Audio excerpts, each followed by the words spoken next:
Asthma, allergy, sinus ఇలాంటి problems ప్రస్తుతం చాలా మంది ఎదుర్కొంటున్న సమస్యలు ప్రధానమైనవి. ఆస్తమా ఉన్న వారిలో తరచూ ఆయాసం రావటం, పిల్లి కూతలు, దగ్గు, వ్యాయామం చేయలేకపోవడం వంటి లక్షణాలు కనిపిస్తూ ఉంటాయి, మనం చూస్తూ ఉంటాం. ఇక అలర్జీతో అనేక సమస్యలు వస్తాయి. ఆస్తమాకు పరిష్కారం ఏంటి? సైనస్కు సర్జరీ తప్పదా? హోమియోపతిలో ఎలాంటి ట్రీట్మెంట్స్ ఉన్నాయి? ఇలాంటి మరిన్ని విషయాలు హోమియో కేర్ ఇంటర్నేషనల్ వైద్యులు సబితా గారిని అడిగి తెలుసుకుందాం. దానికన్నా ముందు మీరు కాల్ చేయాల్సిన నెంబర్ 04023310680716. నమస్తే అండి. సో బేసిక్గా ఈ మధ్యన ఆస్తమా ఇవన్నీ మనం ఎక్కువ చూస్తూ ఉన్నాము. సో దానికి రీజన్స్ ఏంటంటారు? అసలు ఆస్తమా అనేది మెయిన్గా వచ్చేసి మనకి అలర్జీస్ వల్ల రావచ్చు, ఆర్ ఫ్యామిలీ హిస్టరీలో ఎటోపిక్ కేసెస్ అంటే ఎటోపిక్ డర్మటైటిస్ కానీ ఎగ్జిమా కానీ ఇలాంటి ఎలర్జీస్ ఉన్నవాళ్ళు, వీళ్ళకి మెయిన్గా వచ్చేసి మనకి ఫుడ్ ఎలర్జీతో ఎక్కువ వచ్చే అవకాశం ఉంటుంది, ఫ్యామిలీ టెండెన్సీ ఉండే అవకాశం ఉంటుంది. కొంతమందికి పోలన్, డస్ట్ మైట్స్ వీటితో వచ్చేటువంటి అవకాశం ఉంటుంది. అలాగే కొంతమందికి ఫ్యూమ్స్, స్మోక్, పొల్యూషన్ ఇలా ఈ యొక్క రీజన్స్తో వచ్చినటువంటి వెదర్ కండిషన్స్తో పరిమితం లేకుండా సమ్మర్లో కూడా వచ్చే అవకాశం ఉంటుంది. బట్ ఈ సీజన్లో అంటే వెదర్ చేంజెస్ వల్ల హ్యూమిడ్ వెదర్లో వచ్చేటువంటి ఆస్తమాని మనం ఎక్కువ మందిలో చూస్తూ ఉంటాం. అలాగే కొంతమందికి సెన్సిటివిటీ ఆఫ్ శ్వాసకోశం అని చెప్పుకోవచ్చు, అంటే రెస్పిరేటరీ ట్రాక్లో ఉన్నటువంటి సెన్సిటివిటీ పెరగటం వల్ల ఈ యొక్క ప్రాబ్లం వచ్చే అవకాశం ఉంటుంది. అంటే వాపుకు గురవుతుంది, శ్వాసకోశంలో ఉన్నటువంటి మ్యూకస్ మెంబ్రెయిన్ వాపుకు గురవటము, అది ఇవన్నీ ఎక్స్పోజర్ అవ్వటం వల్ల, అంటే అలర్జీస్ వల్ల కానివ్వండి, లేదా డస్ట్ మైట్స్, పొలన్, ఆర్ కొంతమందిలో స్మోక్, కొంతమందికి పెయింట్ స్ప్రేస్, ఫ్యూమ్స్ ఇలాంటివన్నీ వాటితో కూడా వచ్చేటువంటి అవకాశం ఉంటుంది. కొంతమందికి మందులతో కూడా, అంటే వాళ్ళు తీసుకునేటువంటి ఇబుప్రోఫెన్ కానీ, పెయిన్ కిల్లర్స్ కానివ్వండి, లేదా ఆస్పిరిన్ కానీ ఈ యొక్క టాబ్లెట్స్ తీసుకున్న వాళ్ళల్లో కూడా ఆస్తమా లాంటి సిమ్టమ్స్ వచ్చే అవకాశం ఉంటుంది.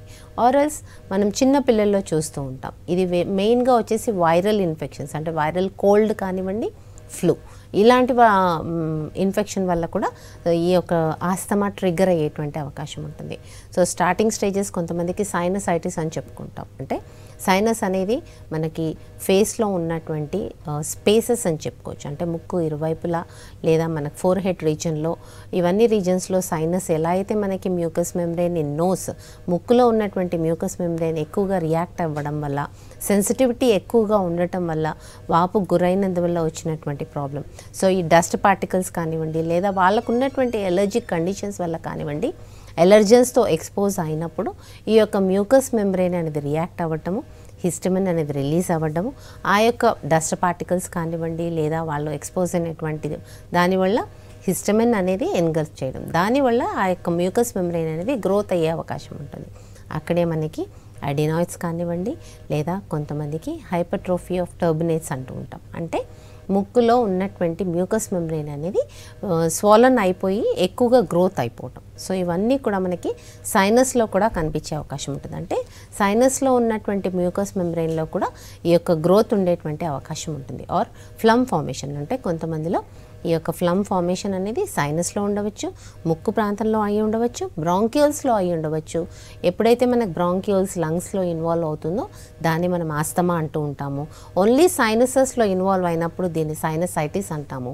ఓన్లీ నోస్లో ఇన్వాల్వ్ అయినప్పుడు allergic rhinitis or simple rhinitis అంటూ ఉంటాం.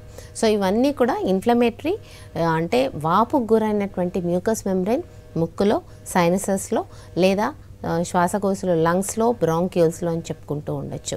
సో కొంతమందికి ఈ యొక్క ఇన్ఫెక్షన్ అంటే వెరీ యంగర్ ఏజ్ గ్రూప్స్లో నుంచి, అంటే మంత్స్ ఏజ్లో ఉన్నటువంటి పిల్లలలో కూడా వెరీ టిపికల్ బ్రాంక్యూలైటిస్ అంటూ ఉంటాం, అంటే సివియర్గా లంగ్ ఇన్ఫెక్షన్స్ అనేవి రిపీటెడ్గా ఉండేటువంటి అవకాశం ఉంటుంది.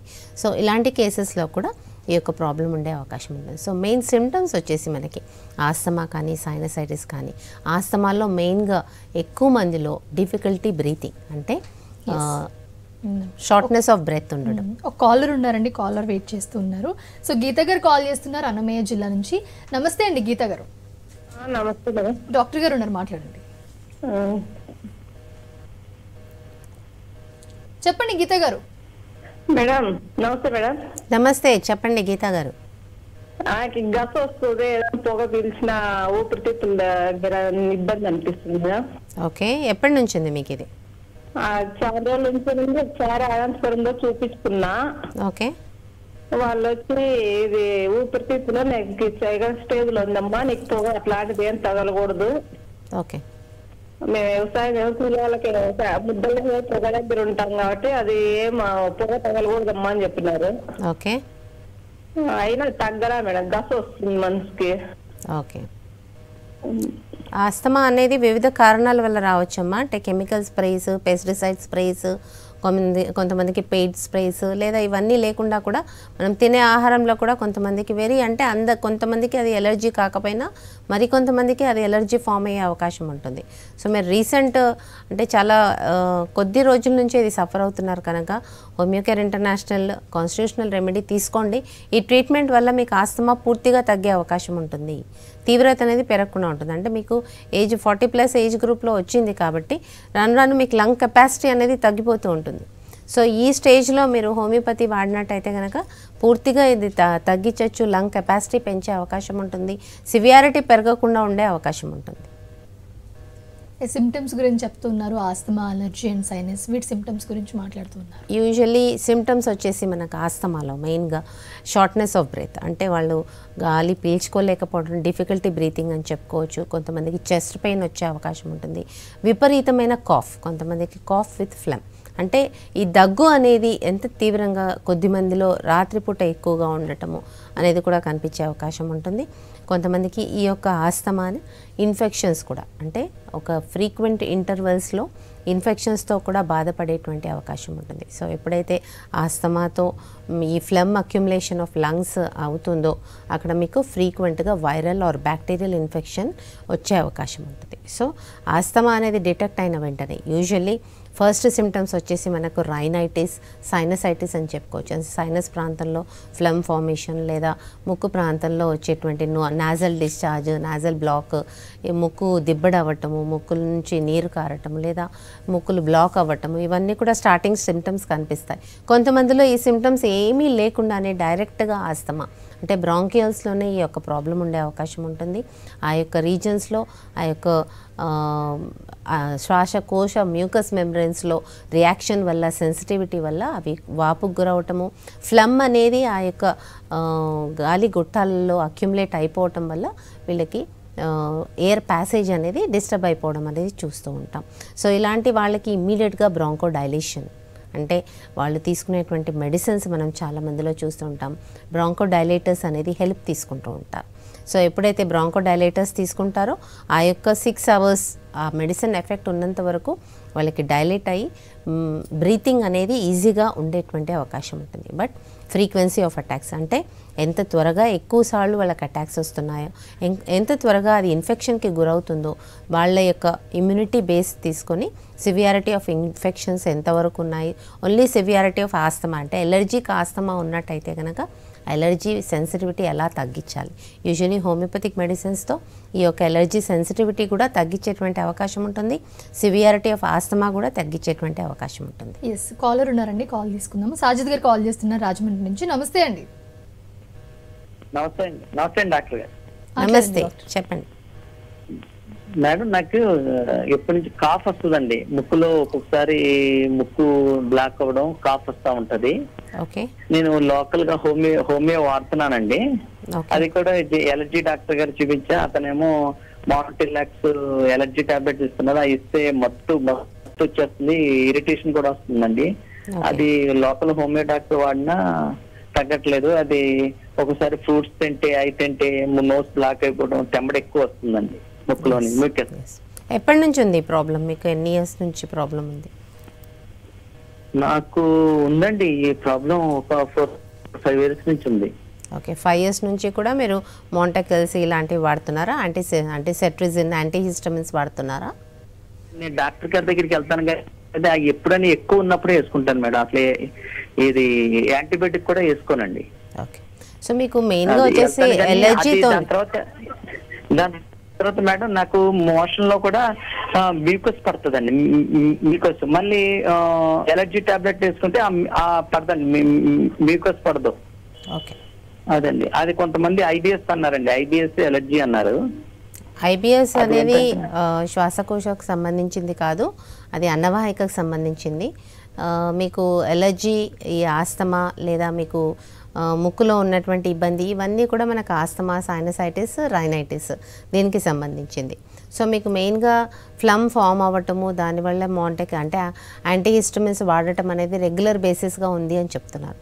సో 5 years నుంచి బాధపడుతున్నారు కనుక ఈ యొక్క సెన్సిటివిటీ, అంటే మీరు ఇంతకుముందు చెప్పారు ఏదైనా ఫుడ్లో ఫ్రూట్స్ లాంటివి తీసుకున్నప్పుడు కూడా నాకు ఎలర్జిక్ రియాక్షన్ అవుతోంది, అది ఇమ్మీడియట్గా నాకు తెలుస్తోంది అని చెప్తున్నారు. ఎస్, ఎలర్జిక్ రియాక్షన్తో వచ్చినటువంటి కేసెస్ని మనం allergy asthma or allergic sinusitis అని చెప్పుకోవచ్చు, ఆర్ ఎలర్జిక్ రైనైటిస్ అని చెప్పుకోవచ్చు. ఇది కొంతమందికి చాలా మైల్డ్గా ఉండే అవకాశం ఉంటుంది, కొంతమందికి సివియర్గా ఉండే అవకాశం ఉంటుంది. మీకు జస్ట్ ఓన్లీ యాంటీహిస్టమిన్స్ వాడితే కొంచెం కంట్రోల్ అవుతుంది, కానీ but it is putting drowsiness ఎక్కువగా ఉంటుంది. ఎక్కువ కాలం ఇలాంటి మెడిసిన్స్ వాడితే థైరాయిడ్ కానీ లేకపోతే ఇంకేమైనా ప్రాబ్లమ్స్ వచ్చేటువంటి అవకాశం ఉంటుంది.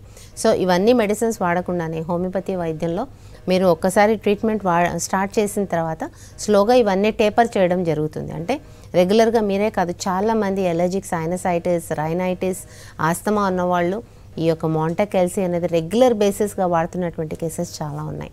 సో ఈ మెడిసిన్ మీద డిపెండ్ అవ్వకుండా మా మెడిసిన్స్తోనే ఈ యొక్క సెన్సిటివిటీ రియాక్షన్ టువర్డ్స్ అంటే ఎనీ ఎలర్జిక్ సబ్స్టెన్స్, కొంతమందికి వెరీ పెక్యులర్ టు ఒక పర్సన్కి పెక్యులర్ ఉండే అవకాశం ఉంటుంది. కొంతమందికి ఫ్రూట్స్తో ఎలర్జీ రావచ్చు, కొంతమందికి వాళ్ళకి తినే ఫుడ్లలో వెరీ రెగ్యులర్గా యూజ్ చేసేటువంటి ఫుడ్లో లైక్ గ్రౌండ్నట్ కానివ్వండి లేదా సీ ఫుడ్ కానివ్వండి, ఇలాంటివి కామన్ సబ్స్టెన్సెస్ కాకుండా వెరీ రెగ్యులర్గా మనం స్టేపుల్ ఫుడ్కి యూజ్ చేసేటువంటి ఫుడ్తో కూడా కొంతమందికి ఎలర్జీ ఉండేటువంటి అవకాశం ఉంటుంది.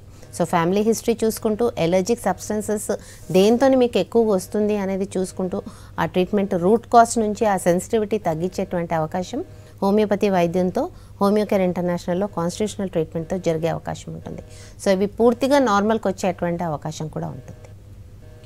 జీవన్ కుమార్ గారు కాల్ చేస్తున్నారండి వికారాబాద్ నుంచి. జీవన్ కుమార్ గారు చెప్పండి. నమస్కారం మేడం. ప్రాబ్లం చెప్పండి, డాక్టర్ ఉన్నారు. నాకు ఎడమకాలు మోకాలు నొప్పి అవుతుంది మేడం. ఓకే, మోకాలు నొప్పి? మోకాలు నొప్పి మేడం. ఓకే, మీ ఏజ్? నా age 60 years madam. Okay, x-ray ఏమైనా తీసినారా మేడం? ఎక్స్రే తీయలేదు మేడం. ఇంతకుముందు హోమియోలో కొద్ది రోజులు మందులు వాడినాను, ఇక్కడ వస్తాడు వీక్లీ వచ్చినప్పుడు. ఓకే, ఏం తగ్గలేదు మేడం. అట్లా మళ్ళీ మీరు ఇప్పుడు లైన్ లో చూస్తూ ఉండ్రు, మీరు అడుగుదామన్నట్లు చేశాను మేడం. ఓకే, మోకాలు నొప్పి ఉంది కానీ ఎక్స్రే తీయలేదు. అది అరుగుదల వల్ల వస్తుందా, ఇంకేమైనా ప్రాబ్లమ్ లైక్ టెండినైటిస్, బర్సైటిస్, అంటే కొంతమందిలో మజిల్ నుంచి బోన్కి ఉండనటువంటి కండరాలలో కూడా ఇన్ఫెక్షన్ వచ్చే అవకాశం ఉంటుంది. సో ఖచ్చితంగా అది డయాగ్నోస్ చేసి ట్రీట్మెంట్ ఇవ్వాల్సినటువంటి అవసరం ఉంటుంది. 50 years చెప్తున్నారు, ఇది వెరీ కామన్ ఫీచర్. అంటే 40-45+ ఏజ్లో ఎర్లీ డిటెక్షన్ ఆఫ్ ఆస్టియోఆర్థరైటిస్ కూడా ఉండొచ్చు. ఇది డిటెక్ట్ చేసి ట్రీట్మెంట్ ఇవ్వడం అనేది జరుగుతుంది.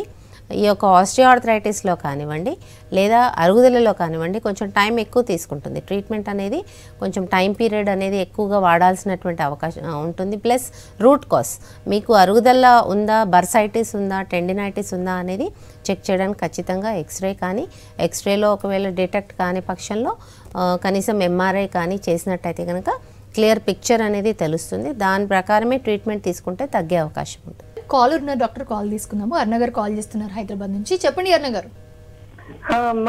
మేడం నమస్తే. మేడం నమస్తే. మా వారికి ఈ ముక్కులో సైనస్ ప్రాబ్లం ఎక్కువగా ఉందండి. మేము హోమియో వాడుతున్నాము.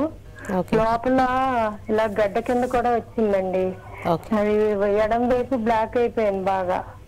హోమియో వాడుతున్నాము, ఈఎన్టీ కూడా చూపించాము. అది చాలా ఊపిరి కూడా తీసుకోలేకపోతున్నారు, చాలా ప్రాబ్లం గా ఉంది. దాని గురించి ఏమైనా పరిష్కారం ఉందా అండి? ఎస్, అంటే గడ్డ మాదిరిగా ఫామ్ అయింది అని చెప్తున్నారు. అడినాయిడ్ కానీ పాలిప్ కానీ ఫామ్ అయిన తర్వాత అది అబ్స్ట్రక్షన్కి గురయ్యేటువంటి అవకాశం ఉంటుంది. కానీ ఆ యొక్క సెన్సిటివిటీ తగ్గినట్టయితే కనుక, అంటే రిపీటెడ్గా ఫ్లెమ్ ఫార్మేషన్, ఫ్లెమ్తోనే అది బ్లాక్ అవ్వడం అనేది జరుగుతూ ఉంటుంది. సో మీకు అడినాయిడ్ కానీ పాలిప్ కానీ కూడా కరిగేటువంటి అవకాశం హోమియోపతి వైద్యంతో ఉంది. సో హోమియోకేర్ ఇంటర్నేషనల్లో కాన్స్టిట్యూషనల్ రెమెడీతో అడినాయిడ్స్, పాలిప్స్ పూర్తిగా తగిన కేసెస్ చాలా ఉన్నాయి. సో ఈ అడినాయిడ్స్, పాలిప్స్ ఉన్నా కానీ వన్ సైడ్ యూనిలేటరల్ బ్లాక్ అయినప్పటికీ దానికి తగినటువంటి జాగ్రత్తలు తీసుకుంటూ ఉంటే కనుక ట్రీట్మెంట్ అయ్యేంత వరకు, అంటే అడినాయిడ్స్, పాలిప్స్ కరిగేంత వరకు మందులు వాడినట్టయితే పూర్తిగా నార్మల్కి వచ్చేటువంటి అవకాశం ఉంటుంది. రైట్ అండి, రమేష్ గారు కాల్ చేస్తున్నారు కాకినాడ నుంచి. రమేష్ గారు చెప్పండి. హలో చెప్పండి, ప్రాబ్లం చెప్పండి. Madam, good afternoon madam. Good afternoon, చెప్పండి. మేడం, నాకు వచ్చేసి మేడం అలర్జిటిస్, రైనోసిస్, తర్వాత సైనస్ మేడం. ఓకే. ఉంటే నేను దాదాపు ఒక 3 years వరకు నేను ఈఎన్టీ ఇంగ్లీష్ టాబ్లెట్స్ వాడాను మేడం. వాటితో ఏమి నాకు బాగా కాలేదు మేడం. సరే అని చెప్పేసి హోమియో ట్రై చేద్దామని చెప్పేసి ఇక్కడ పక్కనే ఉన్న డాక్టర్ గారిని కలిసాను మేడం. డాక్టర్ గారు వచ్చేసి నాకు సైనోసిన్ డ్రాప్స్ తర్వాత నాట్రమ్ ముర్కోనియం 6x వాడమని చెప్పారు మేడం. నేను ఒక 1 month వాడాను మేడం. నాకే అంటే ఓకే అన్న పర్లేదు అన్నట్టు ఉంది మేడం. అంటే నేను కంటిన్యూ చేయొచ్చా లేదంటే మిమ్మల్ని హోమియోపతి ఇంటర్నేషనల్ కలవాలా మేడం? చెప్పండి మేడం ప్లీజ్. హోమియో కేర్లో మీకు పర్మనెంట్ సొల్యూషన్ దొరుకుతుంది. హోమియో కేర్లో కాన్స్టిట్యూషనల్ ట్రీట్మెంట్, మీరు ఇంతకుముందు మెడిసిన్స్ కూడా చెప్తున్నారు. So that is only biochemic combination మీరు వాడుతున్నటువంటిది. పర్మనెంట్గా మీకు ప్రాబ్లం తగ్గాలి అంటే ఖచ్చితంగా రెగ్యులర్ కోర్స్ కాకుండా మీకు ఇచ్చేటువంటి కాన్స్టిట్యూషనల్ రెమెడీతోనే సెన్సిటివిటీ, అంటే మీకు ఏదైతే సైనస్కి ఫ్లమ్ ఫార్మేషన్ కానివ్వండి, లోపల మ్యూకస్ మెంబ్రేన్ రియాక్ట్ అవుతూ ఏదైతే ఇన్ఫ్లమేషన్కి గురవుతుందో అదంతా తగ్గాలి, సెన్సిటివిటీ తగ్గాలి అంటే ఖచ్చితంగా కాన్స్టిట్యూషనల్ రెమెడీ వాడాల్సి ఉంటుంది. సో అందుకే హోమియో కేర్ ఇంటర్నేషనల్కి విజిట్ అవ్వండి. ఈ యొక్క ఇన్ఫ్లమేషన్ కానీ సెన్సిటివిటీ కానీ తగ్గినట్టయితే కనుక ఇది పూర్తిగా తగ్గేటువంటి అవకాశం ఉన్నది. అంటే చాలా త్వరగా రెస్పాన్స్ వచ్చేటువంటి అవకాశం ఉంటుంది. అలాగే సెన్సిటివిటీ అనేది రూట్ కాజ్ నుంచి, అంటే కొంతమందికి డస్ట్ మైట్స్తో కాకుండా పోలన్తోని కానివ్వండి, లేదా కొంతమందికి వాళ్ళు తీసుకునే ఫుడ్ ఎలర్జీస్తో వల్ల కానివ్వండి ఇన్ఫ్లమేషన్కి వచ్చే అవకాశం ఉంటుంది. సో ఈ సెన్సిటివిటీ అంతా కూడా మీకు తగ్గేటువంటి అవకాశం ఉంటుంది. జగదీష్ గారు కాల్ చేస్తున్నారండి అనంతపురం నుంచి. జగదీష్ గారు ప్రాబ్లం చెప్పండి.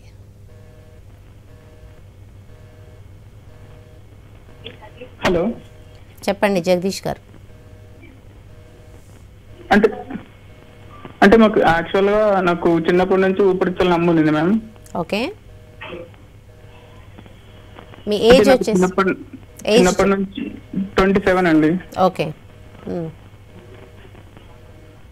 సో ఏం మెడిసిన్స్ వాడతారు మీరు ఊపిరితిత్తుల ఇన్ఫెక్షన్? అంటే నాకు యాక్చువల్ గా ఇది సీజనల్ ఇది వస్తుంది సార్. మ్యామ్ సీజనల్ వస్తుంది. ఓకే. మెడిసిన్స్ ఏం వాడుతూ ఉంటారు? మెడిసిన్స్ అవి నిన్న కూడా నాకు హాస్పిటల్ విజిట్ అయ్యాను మ్యామ్. ఓకే.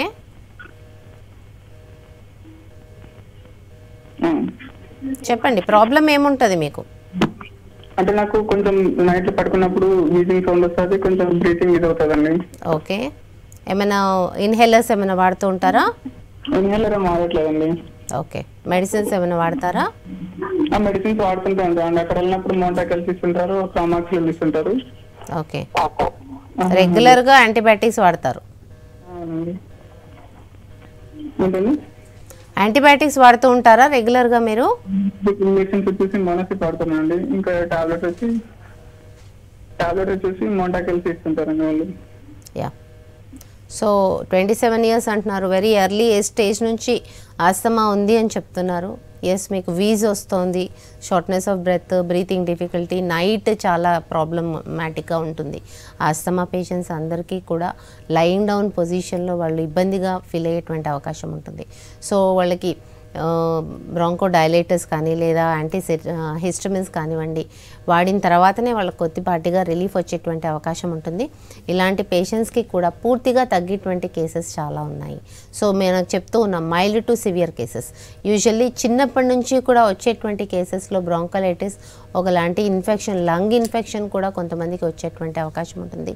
ఇలాంటి కేసెస్కి ఫ్రీక్వెన్సీ ఆఫ్ అటాక్స్, అంటే వాళ్ళకి ఎవ్రీ మంత్లో 2 times యాంటీబయాటిక్స్ వాడితేనే వాళ్ళకి ఆస్తమా ఇన్ఫెక్షన్ అనేది, లంగ్ ఇన్ఫెక్షన్ అనేది తగ్గే అవకాశం ఉంటుంది. సో ఇలాంటి కేసెస్లో కూడా రిపీటెడ్ ఇన్ఫెక్షన్స్ కాకుండా ఉండటం లేదా రిపీటెడ్ యాంటీబయాటిక్ యూసేజ్ అనేది తగ్గించడం అనేది ఆస్తమా కేసెస్లో మా దగ్గర చూస్తూ ఉంటాం. సో ఎప్పుడైతే మనం కాన్స్టిట్యూషనల్ హోమియోపతిక్ రెమెడీ ఇస్తామో ఈ యొక్క రిపీటెడ్ అటాక్స్ తగ్గే అవకాశం ఉంటుంది. గ్రోత్ ఫ్యాక్టర్, గ్రోత్గా ఉన్నటువంటి అడినాయిడ్స్ కానీ పాలిప్స్ కానీ తగ్గే అవకాశం ఉంటుంది.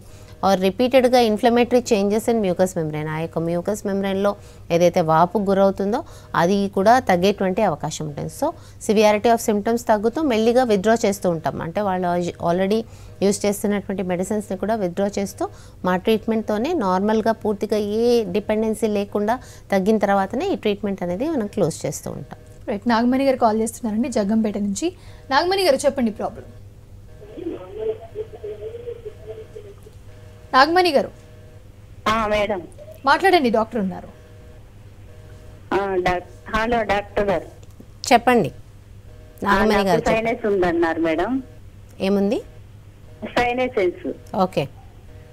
మందులు వాడుతున్నా కానీ మేడం తలంతా తిరిగినట్టు ఉంటుంది ఎందుకు మేడం?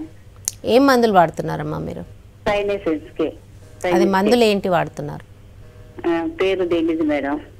ఓకే.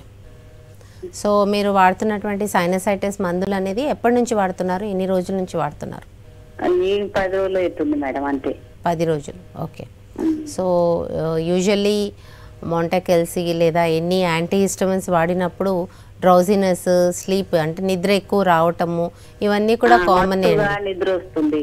యా, ఇది కామనే ఉంటుంది. సైనసైటిస్కి యూజువల్లీ హోమియోపతి వైద్యం చాలా మంచిదమ్మా. ఇది హోమియోకేర్ ఇంటర్నేషనల్ రండి, రీసెంట్ రిపోర్ట్స్ తీసుకురండి ఏమైనా చేయించినట్టయితే కనుక. ఒకవేళ ఏం చేయించకపోయినా సిమ్టమ్స్ బేస్డ్ కూడా ట్రీట్మెంట్ ఇవ్వడం జరుగుతుంది. అవసరమైతే ఇక్కడ డాక్టర్స్ మీకు సజెస్ట్ చేస్తూ ఉంటారు. యూజువల్లీ సైనసైటిస్కి పిఎండి అంటే పోస్ట్ నాసల్ డిశ్చార్జ్, ముక్కు వెనక భాగం నుంచి నోట్లోకి ఫ్లెమ్ రావడము, ముక్కులు బ్లాక్ అవ్వటము, తలనొప్పి రావటము అనేది ఎక్కువగా చూస్తుంటాం. సివియర్ సైనసైటిస్లో కొంతమందికి ఇయర్ పెయిన్ లేదా పెయిన్ ఓవర్ ఐబ్రోస్ ఇవన్నీ కూడా చూస్తూ ఉంటాము. ఇవి తీవ్రంగా కూడా ఉండే అవకాశం ఉంటుంది. అంటే దీనికి ట్రిగరింగ్ ఫ్యాక్టర్స్ వచ్చేసి అంటే సైనసైటిస్ కానీ ఆస్తమా కానీ ట్రిగరింగ్ ఫ్యాక్టర్స్ వచ్చేసి వెదర్ కండిషన్స్ అని చెప్పుకోవచ్చు. కొంతమందికి ఈ కోల్డ్ వెదర్లో, వింటర్ వెదర్లో చాలా ఎక్కువ వచ్చే అవకాశం ఉంటుంది. కొంతమందికి పోలన్ సీజన్లో డస్ట్ మైట్స్ ఇవన్నీ ఉండటం వల్ల, కొంతమంది కాక్రోచ్ ఉండటం వల్ల కూడా ఇంట్లో కాక్రోచ్తో వచ్చినటువంటి డస్ట్తోనే కొంతమందికి ఎలర్జీ వచ్చే అవకాశం ఉంటుంది, ఆస్తమా వచ్చే అవకాశం ఉంటుంది. అలాగే కొంతమందికి ఎగ్జిమా అలాంగ్ విత్ ఆస్తమా అంటే స్కిన్ సిమ్టమ్స్లో రియాక్షన్ కూడా కనిపించే అవకాశం ఉంటుంది. అలాగే నాజల్ మ్యూకస్ మెంబ్రెయిన్లో కూడా బై వచ్చే అవకాశం ఉంటుంది. సో ఈ ఎటోపిక్ కండిషన్స్ అని చెప్తూ ఉంటాము. ఇలా సైనసైటిస్ విత్ స్కిన్ కండిషన్స్ కూడా కనిపించే అవకాశం. సో సివియారిటీ బట్టి person to person severity of symptoms vary అయ్యే అవకాశం ఉంటుంది. Right, thank you so much doctor, చాలా డౌట్స్ క్లియర్ చేశారు.